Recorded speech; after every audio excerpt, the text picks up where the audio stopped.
وشيم أملأها أملا وهمم أعكس منها صورتي إنها مسؤوليتي.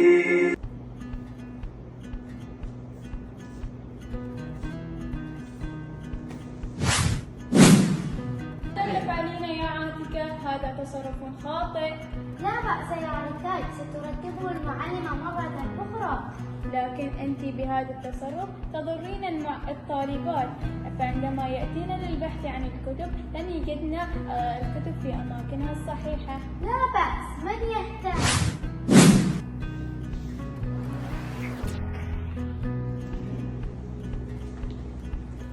هيا متى ستنتهين؟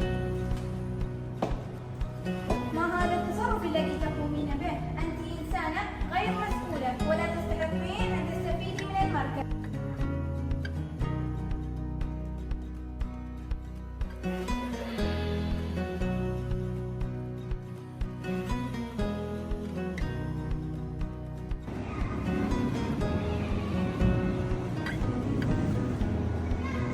عاتكة، لا تعبثين بالأدوات، قد تنكسر.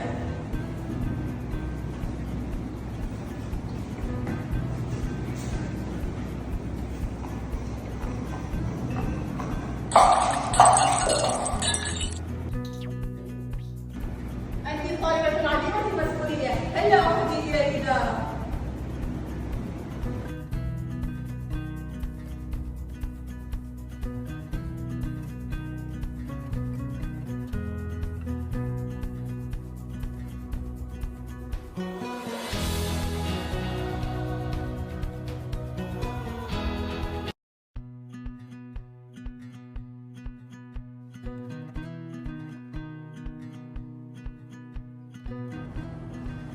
ما بك يا عاتكة؟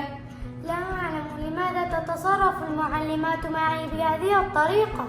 لماذا؟ ماذا حدث؟ ماذا فعلت؟ كنت في المصادر ولم أهتم بترتيب الكتب، فأخرجتني المعلمة ولم تسمح لي باستخدام المركز. وفي المختبر أيضا أخرجتني المعلمة لأنني كنت أعبث بأدوات المختبر وكسرت إحداها.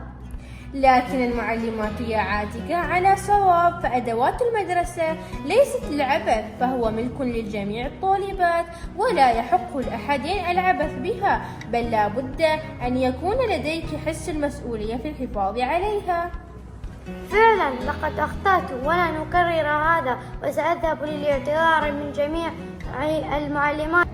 وأنتم أيضا يا أصدقائي عليكم المحافظة على أدوات المدرسة، فهي ليست ملككم فقط بل هي ملك الجميع، والحفاظ عليها هي مسؤولية الجميع.